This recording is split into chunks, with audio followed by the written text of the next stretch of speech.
Hi, welcome to Guided Meditations and More. My name is Ade Richardson, and I'm your host. Guided Meditations and More is, this is the Guided Meditations and More podcast.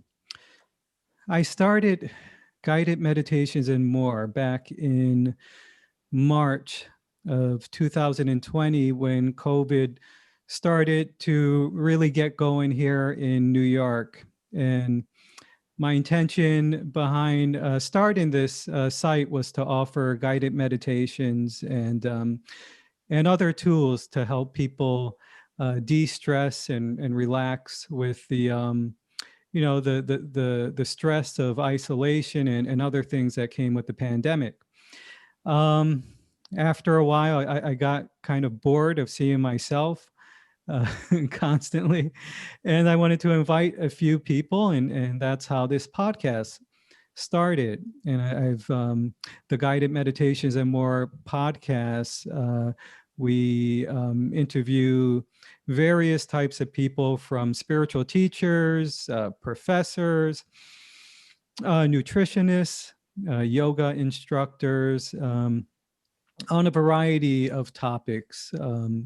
It's one of the things that I enjoy most about this page, because I learned so much, and it's really a joy to do this. So today I have the great pleasure and honor to have with us Michael D McCarty. Michael, welcome. Greetings and salutations, and thank you. Yay. Thank you. Yeah, Michael and I, Michael's actually, we have a mutual friend, and I watched Michael's documentary some months ago. I think it was back in October when we originally connected. You'll have to remind me of the name of the documentary. Belonging in the USA, the story of Michael D McCarty. Yeah, and what a story. And so, and, I just was really attracted to Michael's energy, enthusiasm, and, I felt really inspired. So I asked him to join us here so that, I can share some of this, hopefully his story and what he has to say. Hopefully you'll find some benefits to it from it. So I figure I'd start by reading your bio, if that's okay. Sure. All right. My mother read and told me stories. I began formally telling stories in high school in the 60s when I discovered amazing stories of Black history and culture that weren't taught in schools. In 1992, I discovered the world of professional storytelling. And I've been telling stories and teaching storytelling around the country and around the world ever since. I specialize in stories of African and African American history and culture, multicultural stories. Since 2014, I've worked in California prisons as part of an arts in corrections program, teaching inmates how to find, develop, and tell their stories. My life has been one heaven of a story. Student activist, Black Panther, U.S. Army martial arts instructor, acupuncturist. You're actually the second acupuncturist I've had on here. African American acupuncturist as well.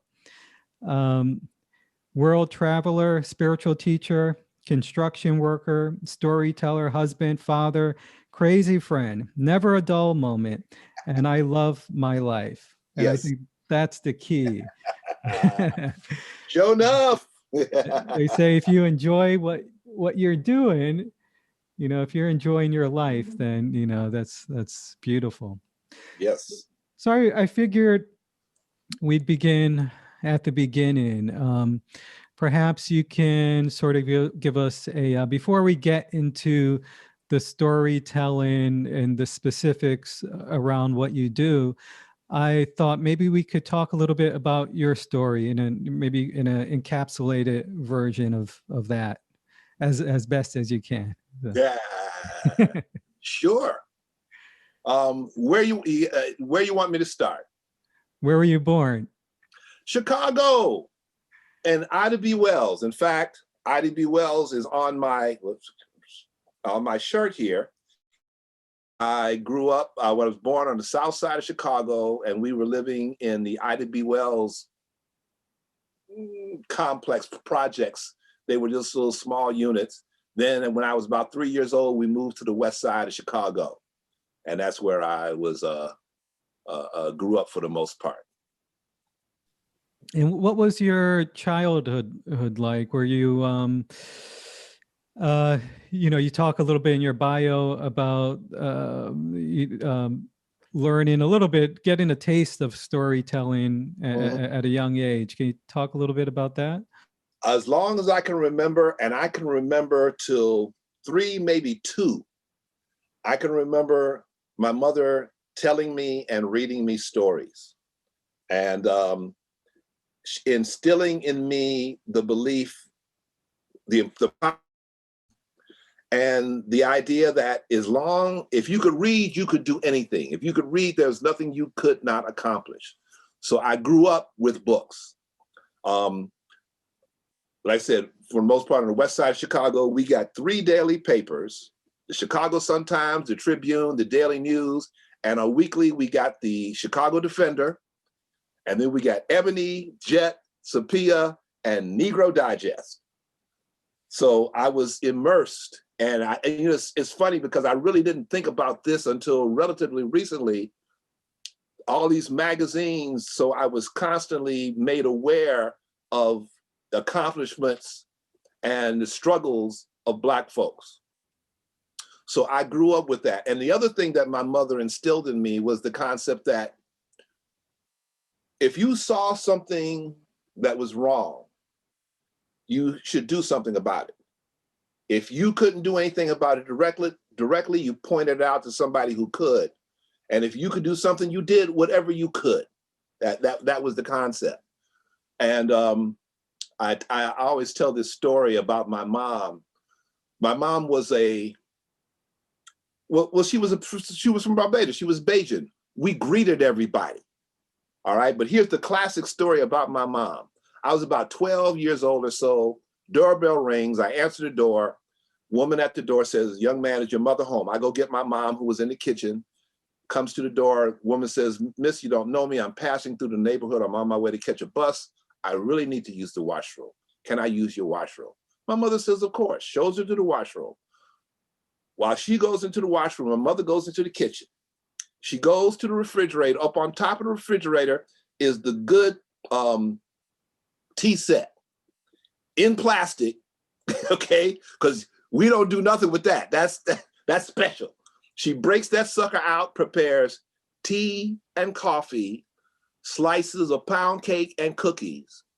And when the woman comes out of the washroom, my mother serves her like she was a long lost friend or relative. I never forgot that. Oh, wow. I never, ever forgot that. So the other thing, like I said, my mother said you had a responsibility to do stuff. So I'm in high school in Chicago. I was going to St. Ignatius College Prep, a very prestigious institution. And it was 95% white. And that other 5% was everybody else: Blacks, Asians, Latinos, and what have you. Somewhere during the midst of all this, I had a really severe experience of racism. I was on the south side of Chicago. Me and a buddy were going to a party. We got jumped on by a Black gang. They beat the snot of us and separated us.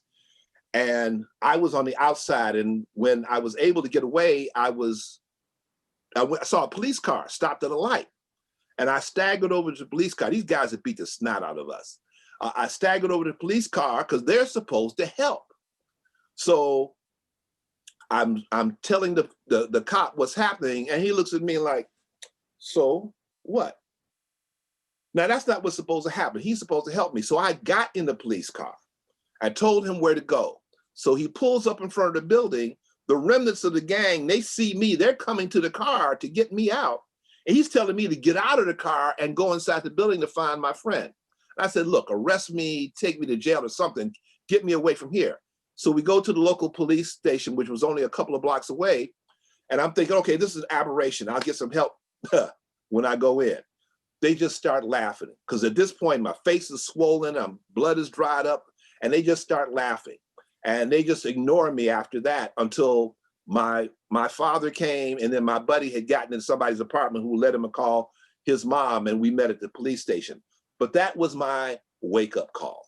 Yeah. That was because, you see stuff happening, you read about stuff happening, but here it was in my face. Mm. So we had started a Black student organization. And in my senior year, we had presented a list of demands, because that was the thing at that time. Black studies, outreach to the community, things like that.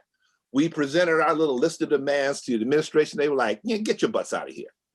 So we staged a walkout. And we had over 30 students walk out. Some white students walked out in support of the activity. And fortunately, when I came home later on, my father was away. Otherwise, I wouldn't be talking to you right now. But I came home, my mother was crying because she had just seen this on the news about the walkout, and she knew the consequences that would happen. And then I was going to go to, I had scholarships to there, what have you. I was going to be a physicist and an astronaut. And the next day, the school called my father. We went down, and they informed me that, my father rather, that I had been expelled, and my classmate, who was the co-leader of the organization, we had been expelled. And we went on with our lives. I was a full-time member of the Illinois chapter of the Black Panther Party. But the thing is that years later, 35 years later, after this walkout, one of our classmates, Greg Myers, he contacted us, myself and here in LA, and Gary, who was in New York. And he said the school was wrong and we're going to make him get it right. And he had pointed out to the administration of the school, you get no support, because private schools depend on alumni support. He said, you get no support from the Black students from the McCarty and Tyler era, and you never will until you do right by them. So 39 years later, the school flew me in from LA, Gary in from New York. They had this big ceremony. We got letters of commendation from the mayor of Chicago and 2 members of the US Congress for having stood up for what we had believed in. Wow. Yeah. Talk about the 13th hour.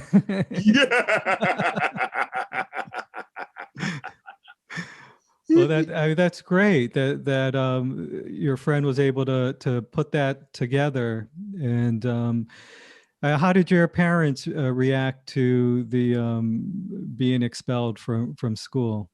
Oh, well, it's very interesting. Like I said, at first they were upset. But as I said, I had done what my mother had taught me to do. So one day I come home and my mother's on the phone talking with one of her friends. Now, we have to understand, my parents, my father was born in 1900, my mother in 1908, okay? So I was surprised when I came along. So my mother thought she had gas, but that's another story. And my mother was defending the party, the Black Panther Party, and our activities to one of her friends. And that was an amazing thing. That was an absolutely amazing. But again, I had done what she had taught me to do. So she understood. She grokked in fullness. Yes. Yeah. So do you mind if we talk a little bit about your history with the Black Panther? Not at all, please. Obviously, as you know, there's the popular movie out now, Judas and the Black Messiah. Yeah. Are you familiar with were you around them at that period? Did you know Fred Hampton and Bill O'Neill? William O'Neill. I called him William. Maybe other people called him Bill. I never did. I left Fred's apartment about 2 hours before the raid, because the night before there had been a rally at what we call the People's Church over on Ashland, over on the west side. And after the rally, a bunch of us had come over to Fred's apartment, and we had food, we talked, we discussed, we argued, debated, which was the nature of things. And I had fallen asleep on one of the couches, woke up about 2 a.m. and went home. And about the time I got home, I found out about the raid. Somebody called me to tell me about the raid. So yeah, and went right afterwards, right over to the apartment. The Chicago police, in their arrogance, they had not secured the apartment. So we were able for that day and the next several days to take people to see what had actually happened. Edward Hanrahan, who was the, I'm trying not to use any foul language, but he was the punk who directed the raid. And he said it had been a shootout. The only shot that came out of a gun from inside the apartment was Mark Clark, who was on security on the door, and he had a shotgun. They shot him first, he dropped the shotgun discharged. That was the only round that was fired from anywhere inside the apartment. And at the end of the raid, as depicted in the movie, and that's shown a fact, at the end of the raid, Fred was still alive. Now, Fred had been drugged the night before. He'd been given 6 times a lethal dose of Seconal, probably by O'Neill. And he never regained consciousness during the raid, never. But at the end of the raid, he was still alive. And the cops had gone back there, and one of them said to the other, he's still alive. And then bam, bam, they put 2 bullets in his head. Yeah. But the fact of the matter is, even had they not put those 2 bullets in his head, he would have died anyway. They were so afraid they killed him twice. He would have died from the Seconal. Ah, okay. Yeah. So he wasn't shot until after the raid was done. The raid was over. The surviving Panthers were being handcuffed when he was killed, when they put the 2 bullets in his head. Yeah. So, and what was your, after having that experience, what was next on the journey for you? Oh, okay. Well, let me jump ahead, because actually it's very, very telling. So in spring, summer of 1970, my first wife and I, we left the party, the Illinois chapter of the Black Panther Party. I was going to go back to school. I was working at the post office, and about a year later, 1970, around December 1970, I'm working at my station at the main post office in Chicago. My supervisor tells me, you got to go to the 9th floor. Now, nothing good happened on the 9th floor. If it was a movie, the music would have gone, the 9th floor. Da, da, da, da, da. And I went there, there were 2 FBI agents. They basically said they wanted me to rejoin the party and be an informer. Wow. Well, I told them what they could do with that idea. And this is what they said to me. We can make your life very difficult. Either you'll work for us or you won't work. Well, I wasn't working for them. A few months later, I get this document in the mail. How many guns I own, how many rounds of ammunition I bought, transcripts of conversations I had with people in bookstores about revolution. All right. Some years later, my ex-wife and I would get our FBI files, and they were all up in our beeswax. I mean, they had when we had arguments, when we made love, they were all up over us.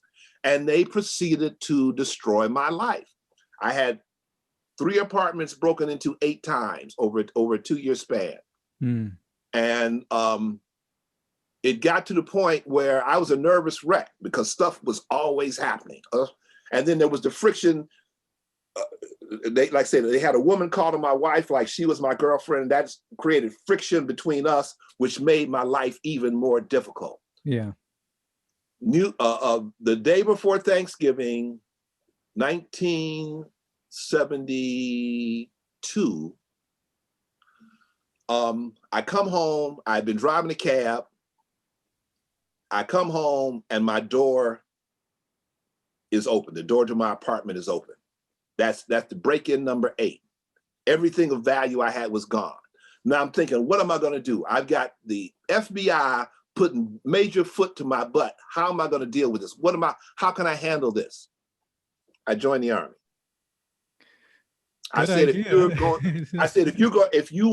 If they're going to watch me, I'm going to go someplace where they can watch me. I'm going to go and play soldier and get these people off my butt. Yeah. So that's exactly what I did.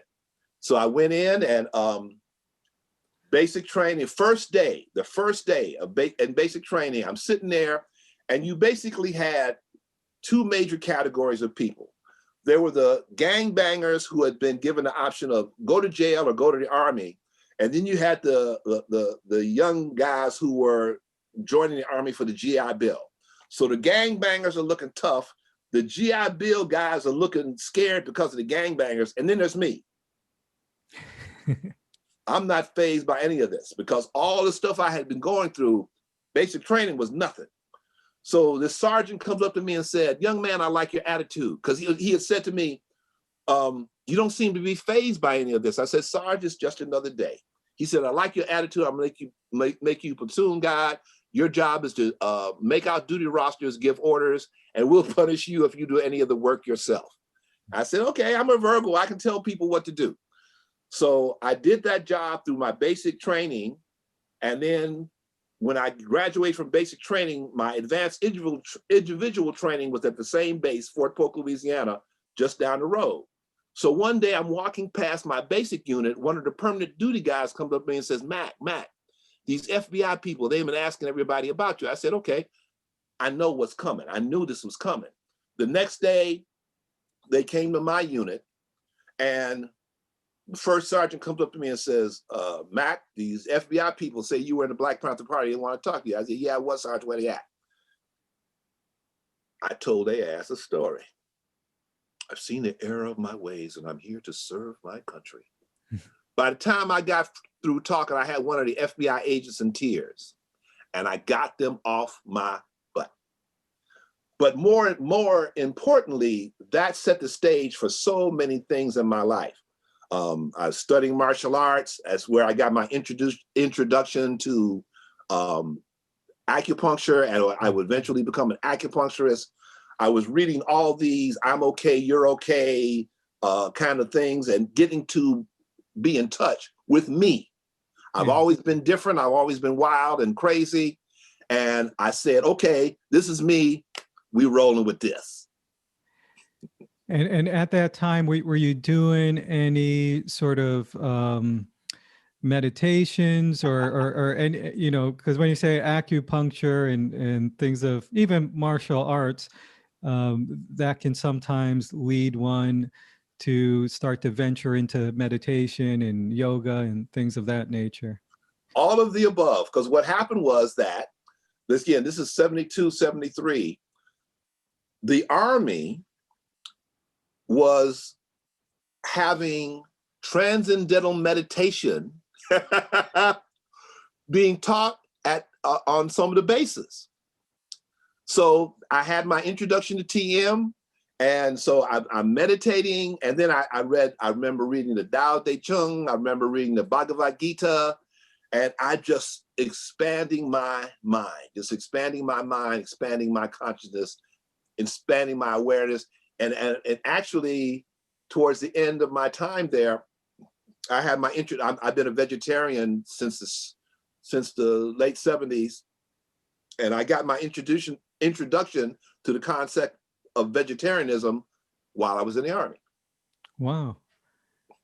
Yeah.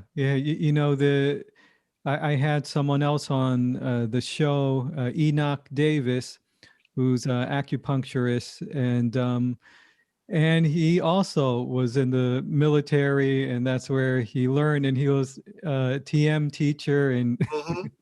so yeah. So you're still a vegetarian today? Yeah. Yep. Okay, yeah. And so you started meditation, and where did you go with when you got out of the army? Did you continue working as an acupuncturist, But or? the acupuncture came later. Okay. While I was in the army, I was on the taekwondo team, the division taekwondo team. So I was always fighting in tournaments. So one day I had sprained my wrist. It was swollen and hurt like hell. I had it wrapped up and had some analgesic, some foul smelling stuff wrapped on it. And I went to the bookstore on the base. And this Korean guy who worked in the bookstore was an acupuncturist. And I remember walking in one day and he had needles sticking out the side of his head. I'm like, whoa. Again, remember, this is mid-70s. This is all new stuff. And so he told me about acupuncture. So this particular day, I walked into the bookstore with my wrists all hurt and carrying on. And he said, let me give you an acupuncture treatment. I'm like, okay. So I sat there with my arm on the counter, and he went to 2 points, and it's called a lifting and thrusting. He put the needle in and he's lifting and thrusting. And I'm watching him do this. I see the needle going in and out. I feel the needle going in and out, but it doesn't hurt. I'm aware of it, but it doesn't hurt. And then he went to another point, did the same thing. And he said, wait. So I'm sitting there talking, and all of a sudden my wrist went, and I'm like, whoa. So I got out of the Army in December of 75, and a few years later, the Midwest Center for the Study of Oriental Medicine opened on the north side of Chicago. They taught shiatsu, acupressure, and acupuncture. So I signed up because I was curious. I mean, that was the only reason I was curious. How does this work? And I remember a few years later, after graduating and starting my practice, I had a patient who had a swollen knee. So he's on the table, and I'm doing a similar technique to what that Korean acupuncturist had done on me all those years prior. And as I'm standing there talking with him, the swelling on his knee just went, and I was like, yes. Yeah. So let's maybe get into the fast forward a little bit so we could get into the storytelling. Sure. Let Um, me tell you just one real quick thing before we go yeah. on. My specialty in acupuncture was drug detoxification. I studied at Lincoln Detox Center in the Bronx. That program had been started originally by Mutula Shakur, Tupac's stepfather. He had started this acupuncture detox program, and years later, I went and trained in that same program. So just a little Oh, trivia. wow. Yeah. So you were in New York for a little while. Yeah, well, I would go back. Of course, I was living in Yeah. Chicago at the time, so I would come and I would stay for a couple of weeks or a month or so, depending on my time frame, just to train. Yeah. So you're out of the army, and what was next on the agenda? Drugs. I became a drug dealer. Yeah. First, I can't. I got out of service, and we played pinochle, and we were looking for some weed and what have you. And then I had a friend of mine who was a supplier, and I became a dealer.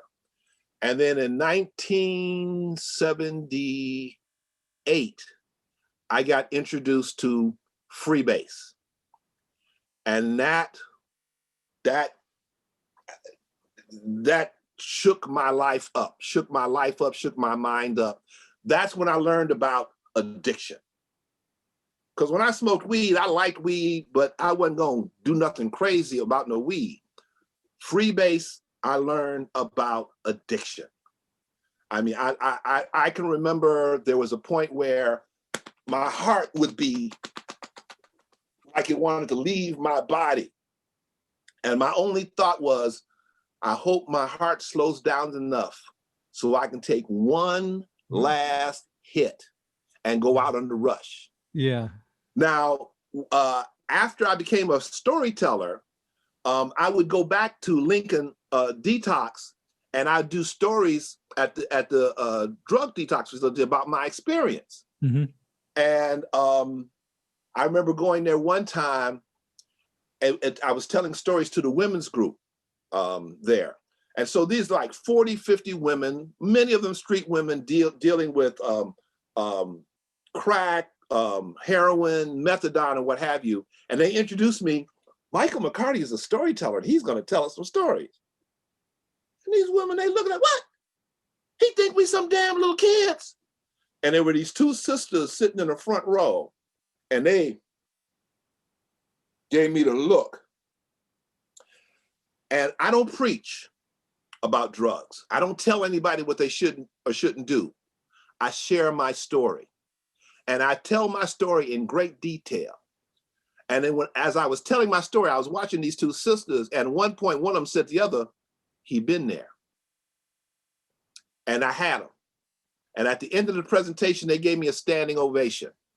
They gave such a uproarious ovation that the staff ran in thinking I was getting beat up. Yeah, well, that's the power of telling your stories, and I think that's one of the reasons why 12-step works are so helpful to many people, because you get a chance to tell your story, and people, you know, get that identification, and there's some power there. Maybe you could talk a little bit. Oh yeah, about that. Yeah, because here's the thing. And I remember observing this, and this was even before I became a professional storyteller. When you are an addict on whatever you are addicted to, you think that no one else, when you have those moments of relative clarity, you think nobody else could be so stupid, to be so foolish, to do what you have done. Whatever, you might have given up job, you might have given up a relationship, whatever all the crazy stuff you go through when you're addicted. And when you hear someone share a story about their experience, it's not just me. I'm not alone. I remember I was speaking at a drug detox facility in Durban, South Africa. And I was sharing my experience, and most of them were going through crack. And afterwards, a whole bunch of them came up to me and they thanked me for sharing my story, because they said, knowing that you went through what we're going through and you got through it, that means we can get through it. That's one of the powers of story. People can see themselves, and they can see a way. They can see a way. And one of the great powers of story is, again, if you tell a story righteously and correctly, you're not preaching. Preaching is one thing. Preaching is fine if you're in church, a synagogue, a mosque, what have you. Most people don't want to be preached at. But if you share a story and you share it from the heart, that resonates. And I've seen it happen so many times. It resonates with people. And then they can listen to you, but they can also listen to themselves. They can also listen to themselves. Yeah, I love it. So what made you decide to become a storyteller as a profession? Let's see, 1992. I was at CAGE, the Conference on Alternatives in Jewish Education. That's another story. And I was introduced to this guy named Joel Ben Izzy. And Joel was introduced to me as a professional storyteller. I'd never heard of such a thing. I said, what? People pay you to tell stories? How you do that? So I picked his brain. And we as storytellers are very encouraging for someone who wants to be crazy enough to jump into our world. So Joel gave me all this information and insight and direction. And while we were talking, it came to me. I said, I'm going to do this. And my motto was going to be, have mouth, we'll run it, which is my website.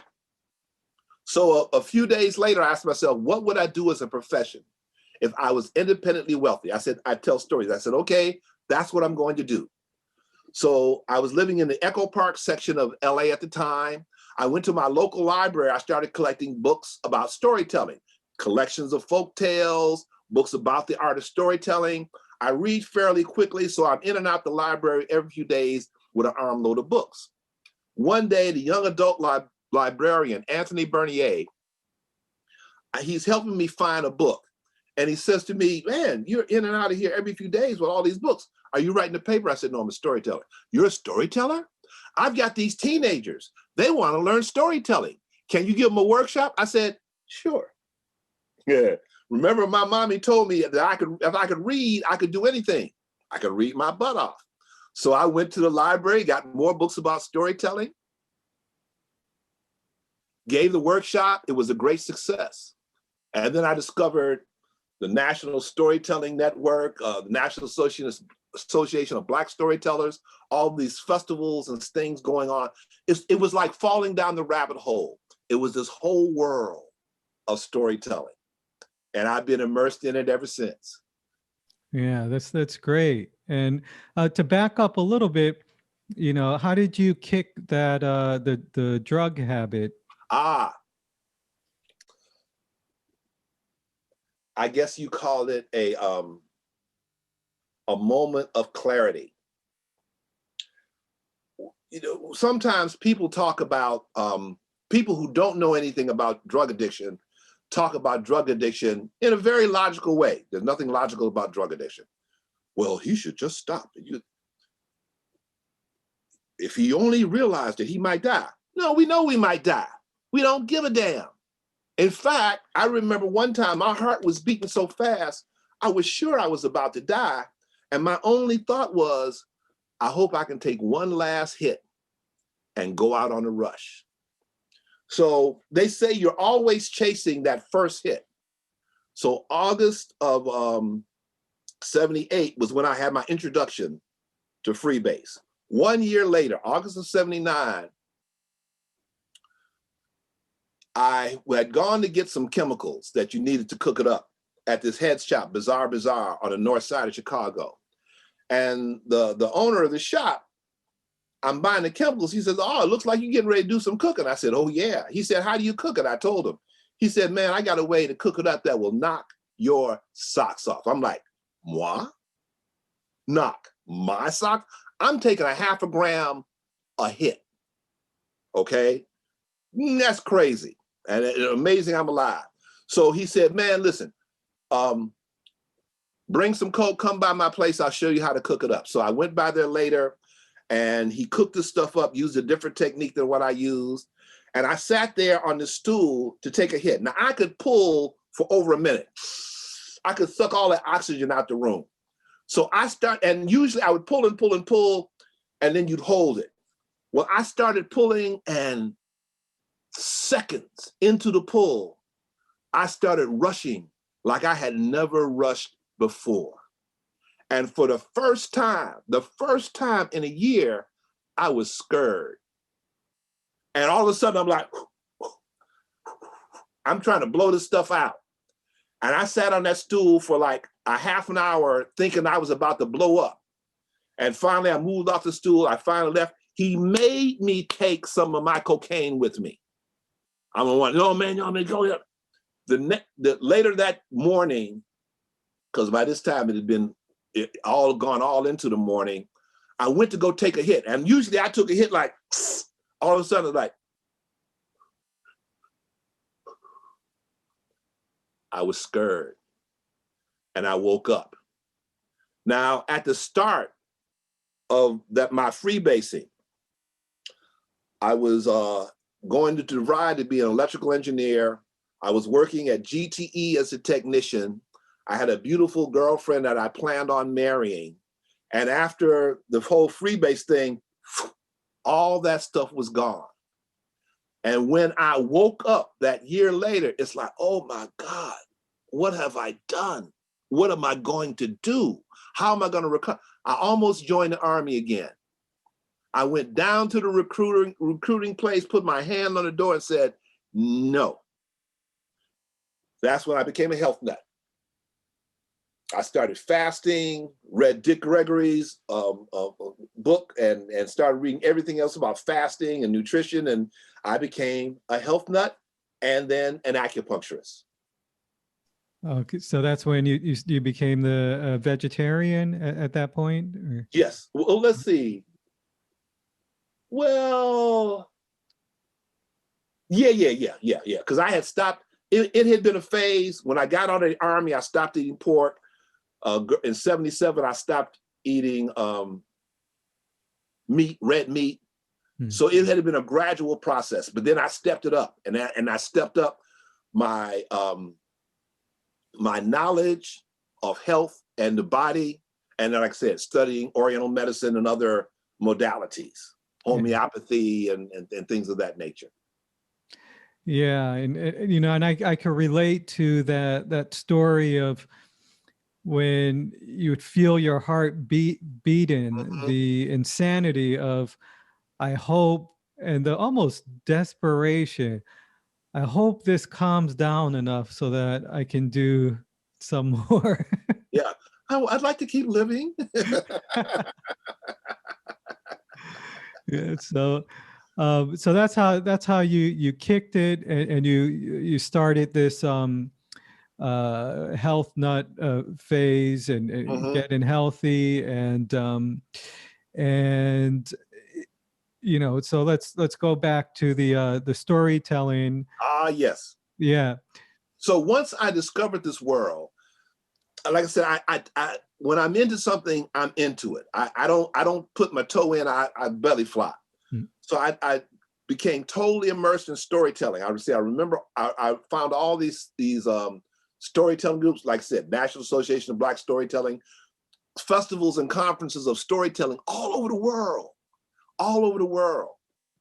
Initially, one of my specialties was working with at-risk youth, badass kids. And I had a way of dealing with them. And many of the things I learned in that are things that I would eventually use when I started working in the prisons. That was a whole nother level. But I found, okay, here's an example.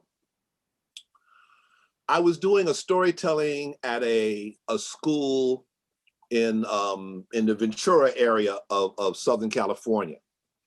And after I did this one assembly for like 3rd, 4th, and 5th grade, everybody left the room except this 5th grade girl. I think she was 5th. Yeah, she was 10 years old.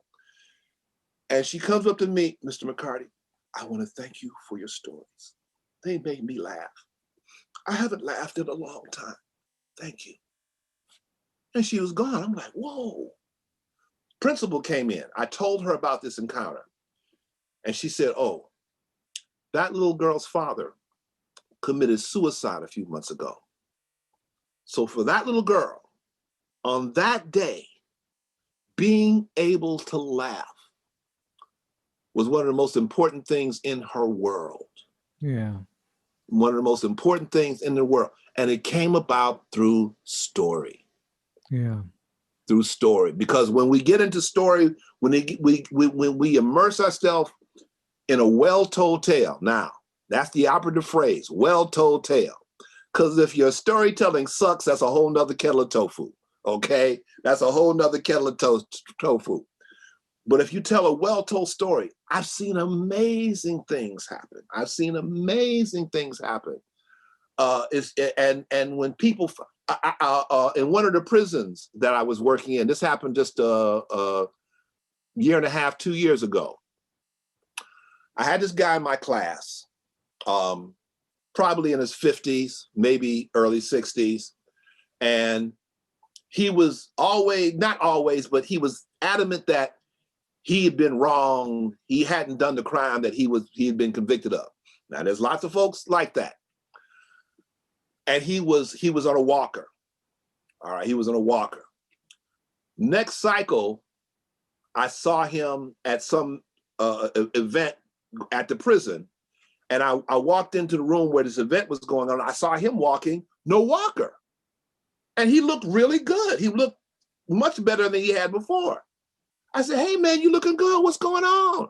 He said, Mike, I finally accepted responsibility for my crime.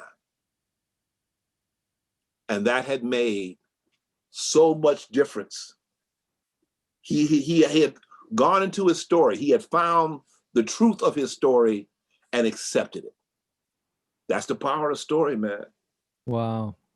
Yeah, I mean that's great, because when we are running away from this stuff, you know, kind of resisting and denying the truth of what is, it's kind of like physically we turn in on ourselves, and it can cause a lot of health problems. And you know, I know that for sure. I've experienced that in my life. To be able to look at things and also to see it as a story as well, because it is sort of a play in a way. The You know? divine play, yes. Yeah, The exactly. Leela is Yeah. the term used in Hinduism. And to go back to the adolescents or teenagers that were that you would work with, did you find it difficult to do that type of work? I mean, just for me, whenever I've done, very rarely I've done some work with teenagers and adolescents, and what I've found is it really, they can see right through your stuff. You know, you got to be really sincere and honest, and they're really quick. They can read you whenever, you know. So when I'm in that sort of situation, it's usually when I'm feeling more insecure and triggered, and you know, I'm feeling like that young teenager again. So what was that experience like for you? Okay, let me tell you a story. So there was a point where I was working in Long Beach, California, at 3 different sites, and these are at-risk youth, middle school kids. One day, so I think, in fact, it might have been even the first day. I'm working with these kids, and they're acting a fool. And I see myself, I say, I'm about to choke some of these children, okay? I'm old school, right? I'm about to choke some of these children. And I remember driving home, and I was like, oh! And now my wife, she was then my fiance. I got home and I called her up. I said, I'm gonna choke these children. She said, baby, I'm not doing any conjugal visits. You gotta do something else. So I developed some new techniques, but there was one day, this was one of those first days. I don't remember exactly what happened, but somebody said something, did something. I said, okay, get out. Everybody, get out. Just go away. No, go away. And the guy who had done whatever it was he had done comes back. Oh, and I remember what he had done. He was sitting in his, you know, little desk chair. He was sitting there, biting off his fingernails and then spitting them towards me. That's when I told everybody to leave, because I said, I'm about to go to prison. I'm about to choke this child. This fool comes back in and sits at the desk, and I see it. I find myself walking towards him. I said, you got something to say to me? Because I want an apology. What you talking about? And I guess at some point, I got sort of a crazed look in my eye. And I remember he's in that chair desk. I grabbed the sucker. I said, you got something to say to me? And I lifted him and the thing up. And somewhere around 45 degrees, he saw the light. And I said, okay, get out. But then I came up with some techniques. Necessity is the mother of invention. I totally revamped my presentation and came up with an exercise that shifted and got these guys' attention. And yeah, it was very rewarding work. Yeah, I love that story because it, you're talking about. It's not always a easy, like straight path that Mhm. you've dealt with the difficulties and things that come up and adjust to it. So yeah, and and in terms of what was the impact of those teenagers being able to hear their story for the first time, where maybe they've never had a chance to tell their story before? Well, I'll tell you about my last day working in this program. So in this, I had another kid, real painter, and I called him on his mess. All right, I wasn't taking it. I called him on it. So the next week, I'm always there early. So I'm in the room setting up, and this kid comes back. He forgot that I was going to be there. So he walks in the room and sees me, and he's like, oh, hell no. So he's trying to get out, but the counselor was coming in right behind him and put his butt right back in there. So he had to sit there. Now, I've learned a lot in terms of dealing with things. Sometimes you confront, sometimes you don't. In this case, let it be. So I was talking, I said, this is my last day. And so I started talking to them about what we've done, what we've gone over, what they have accomplished in terms of, getting in touch with their stories. And I was wishing them well. And this kid, all of a sudden, I noticed he was just sitting, first he's sitting there, been any sort of, and when I said that this was my last day, he said, wait, you're not coming back. You're not coming back. A shift had taken place. All right, a shift had taken place. And in this case, again, sometimes you have to confront directly. Sometimes you need a more subtle approach. And in this case, the more subtle approach had been for him to see what I had taught them, and how it could be functional. And he got it. At that moment, he's understood. And I can just hope that he went on to do great stuff. Yeah, well, that's a beautiful story. So what was in like in the climate, the social media climate that we're in today, with the technology everyone's on, and obviously with COVID, there's more people on their computers and smartphones. And would you say that nowadays there's less of storytelling taking place than there was years ago? And There's has more. that? Oh, more. Okay. There's actually more. Here's the thing. And it's interesting, because of the isolation that's happened, we've come to appreciate that simple being with people and just talking and sharing. And what's happened in terms of storytelling, so it's been a year since we've been able to do live performances. Now everything we do is via Zoom or some other similar thing. And what's happened is that there are more storytelling things going on all over the world via Zoom and all these other things that we understand. We need story.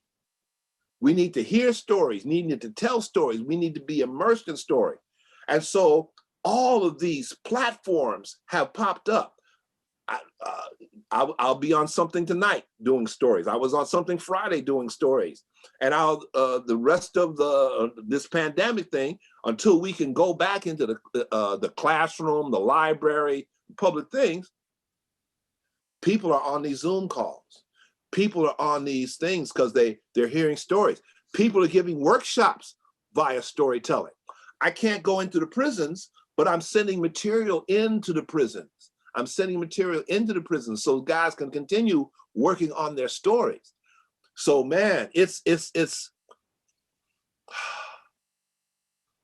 we as human beings are hardwired for storytelling. There's a book, oh God, is it The Science of Storytelling? But this scientist says he's found the storytelling gene. It's in our DNA, storytelling. And it's something, it's universal. So you get a bunch of people together from, doesn't matter what kind of background you have, what kind of religion, what races, what have you, you start to share stories. And then, oh, I know something like that happened to me, or something like that happens. Now we have something in common. We have something in common, and it's, oh man, it's amazing. So yeah, storytelling is jumping up, doubling up, tripling up. And you said something I think is important: the importance of telling your story and listening to other people's stories. So to be able to listen and not only to other people's stories, but I imagine other people's stories from other culture, Yes. ethnicity, Yes. and you know, and with Zoom, with the way things are now, it's probably easier to do that. I have a friend in Chennai, India. He started doing these online storytelling events just about the time that COVID hit. So it wasn't because of COVID, it was just something he came up with. And so he's in India, but that event had me in it. It had people from all over the world. And so it's when you hear people's stories, you understand that we're all so much alike. Yes, we have differences, of course, but we have so much in common. There's so much that's common to how we deal with stuff, the stuff we have to face in our lives. And it's through stories that we see that, we share that bond, and all of a sudden, we're expanding our awareness, we're expanding our consciousness. We're looking at a person now, not because of their race, but their color, but we're seeing them through their story. We're seeing them through their story. And through their story, we see the things that we have in common. All right, the concerns that we have, the trials and tribulations that we go through, and how we respond to things. In story, we see that we are indeed more alike than different. Yeah. So there's that connection, if we're open to it, so Yes, yeah. operative phrase, if we're open to it. Yeah. I was just watching, this morning, I was just watching the Jackie Robinson story. And this is the version with him playing himself. And, they're showing all of the crap that he's going through, all the stuff that he's facing. And then all of a sudden, something shifts. And his teammates who were against him, when they see somebody from another team attacking him, they came to his defense. They came to his defense. And they got to see, oh, that's ugly. Was I doing that? And the shift happened. Story is powerful. Story is so powerful. Yeah, and there's, I imagine that one could, it's a place to identify that is deeper than some of the things that seem to separate us, like political lean-ins and things of this nature, when we could really just listen and be open to it. You kind of get underneath those, layers and can have a place to connect. Yeah.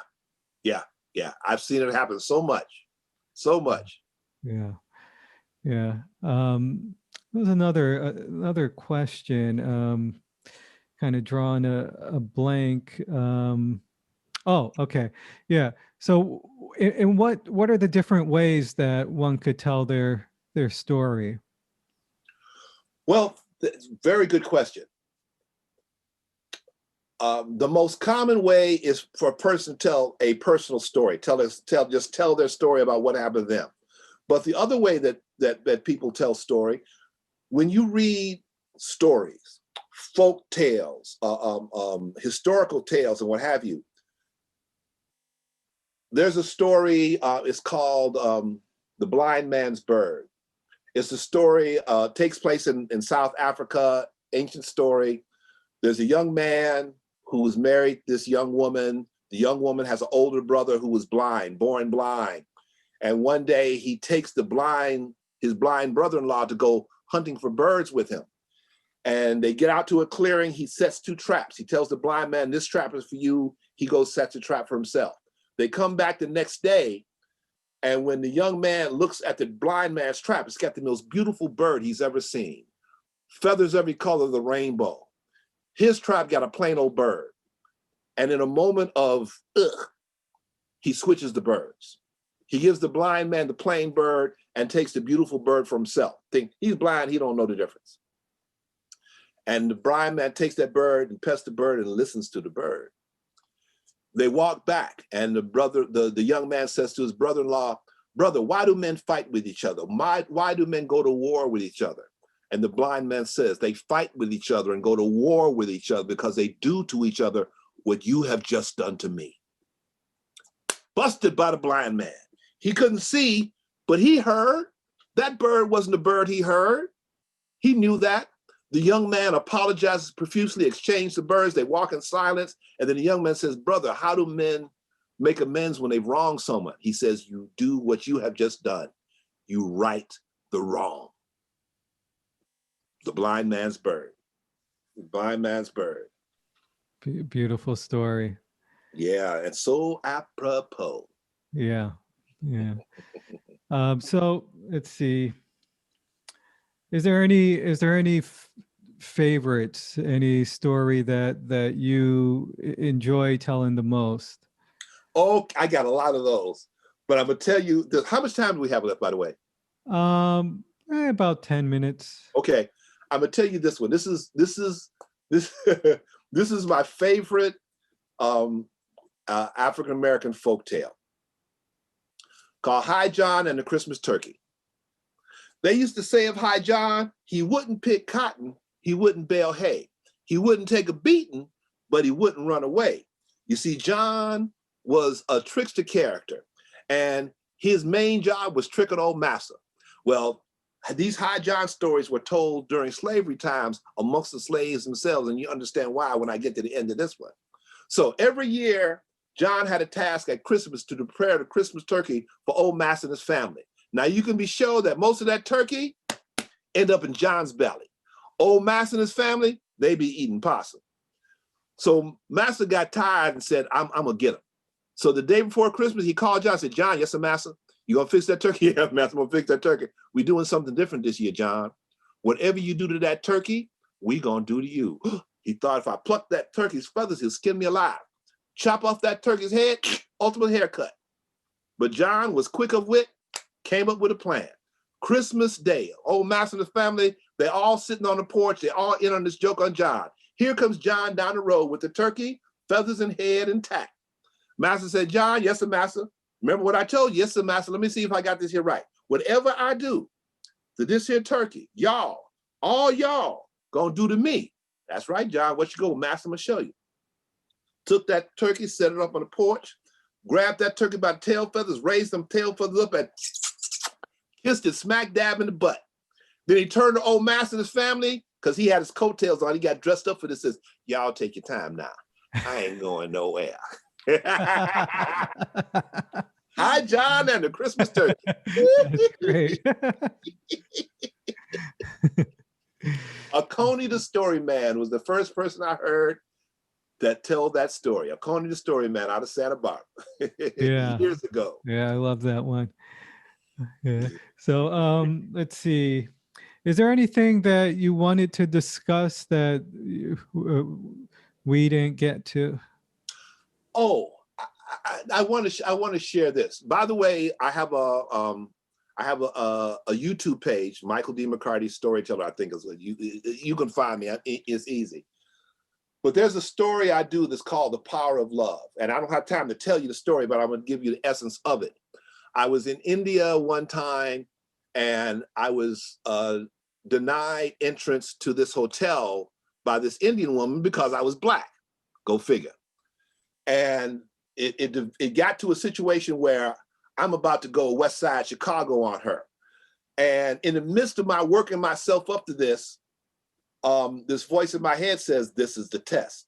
It's easy to love those that love you. The test is to love those that hate you. And I figured this woman qualifies.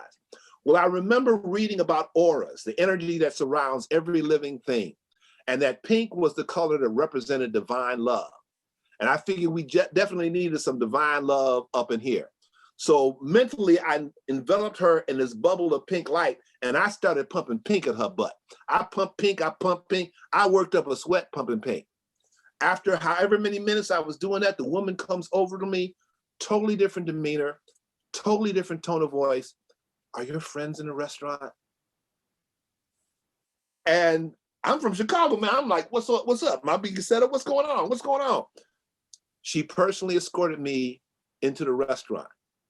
And I realized I had experienced the power of love. Now, it takes a lot to do that, because at the time that you need to do it is the time that you don't want to do it. All right. Yeah, you need to send love, but I like to send a Fred Sanford kind of love. Okay. And I tell you really quickly how I became aware of this. When I first came out to LA, I was volunteering at an acupuncture detox clinic in downtown LA. There was another volunteer who needed acupuncture, and I told her I'd come by her place after the clinic. We got through with the clinic. So I went by there, had my table, had all my stuff. She's on the table, putting the needles, and I'm waiting, but I forgot my book. I usually always have a book to read because she's going to be there 45 minutes to an hour. I knew she had some love issues. So mentally, I'm sitting there, and I do this thing where I'm just enveloping her in this pink light. I'm just doing this. I'm not moving even, just doing this. I'm not talking, not saying anything about it. All of a sudden, the woman says, Michael, what's going on? I said, what are you talking about? She says, Michael, there's this pink light all around me. I was like, whoa, we got something here. It works. Yeah. It works. And I encourage everybody to give it a shot. Yeah, I'm going to try that one. The power of pink. So how do you, it's another question. In terms of, let's say there's someone who just, you're in conflict with a lot, or they kind of rub you the wrong way. How are you able to maintain, or are you able to maintain a sense of empathy and compassion for those who may not be offering it to you? More times than not, I can't. I have my moments. I am from the West Side of Chicago, but I'll give you another example. So I'm working at one of the prisons, and I walk in one day, and you have to go through security before you go into the prison proper. And this white corrections officer is dissing Black Lives Matters using Dr. King's I Have a Dream speech. Okay. And I'm sitting here listening to this. I'm like, oh, please. But I'm not there for that. I'm not here to argue with him. I have work to do, and I'm not going to be distracted by that. So I listen to him do his rant. And then I offer him, I give these cards out to people. They're called pop open cards. And they have little messages inside. Like this one, the theme is life is beautiful. And the message is, believe the world is incomprehensibly beautiful and endless prospects of magic and wonder. So I offer him a card.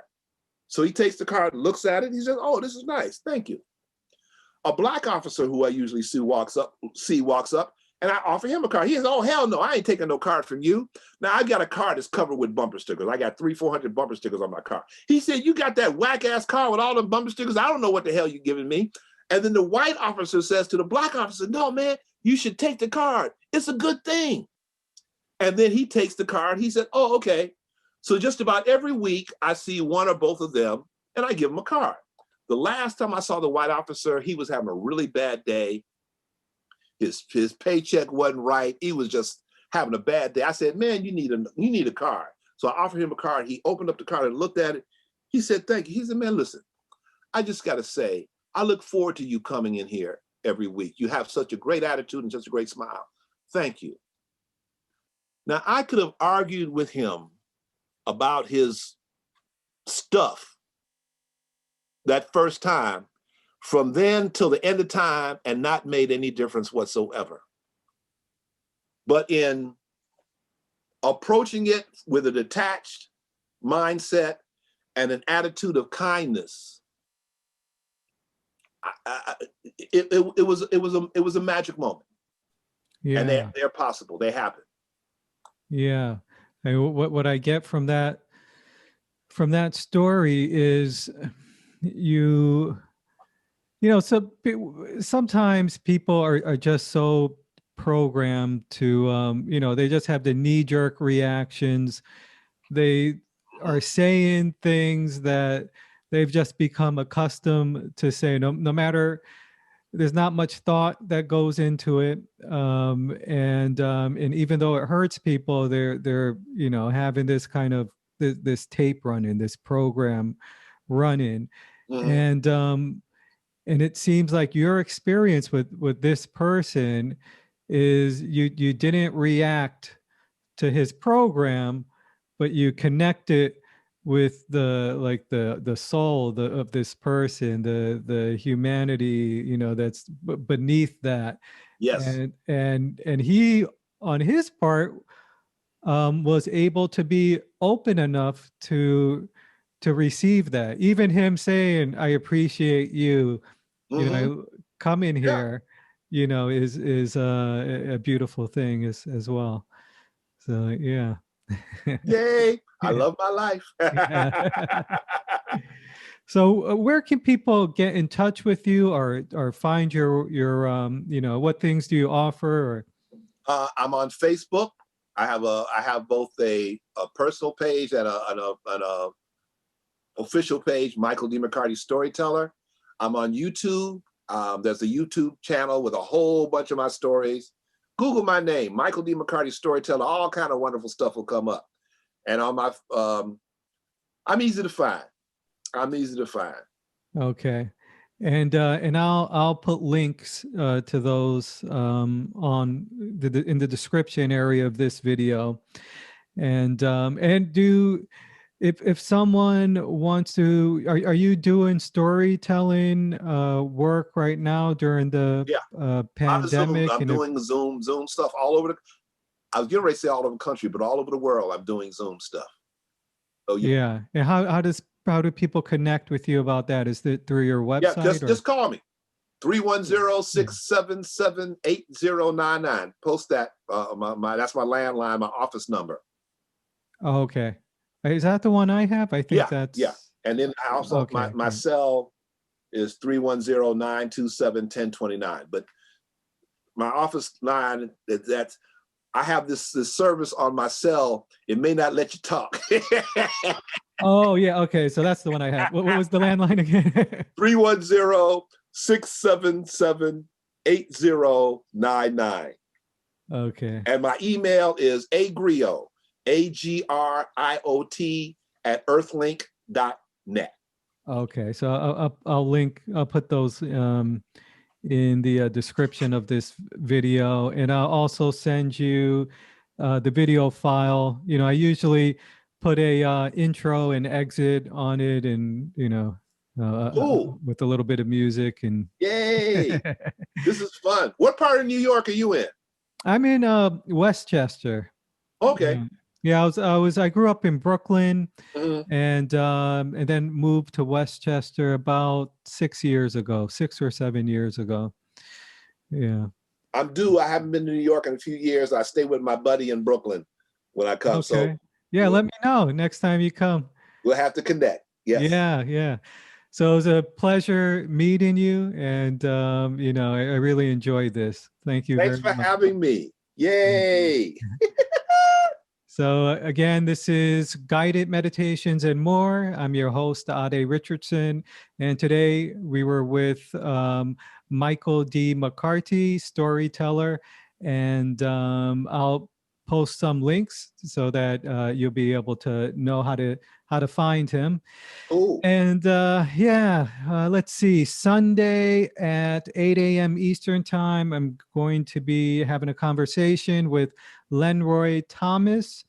And there's some information on that on the Facebook page. So please join us for that. If you have any comments or questions for me, please send me a direct message to my inbox. And if you have any guest suggestions, send it to my inbox. So thank you, everyone. Thanks, everyone, for listening. Thank you, Michael, and I'll be in touch. Take care. Jai Sai Ram. Take care.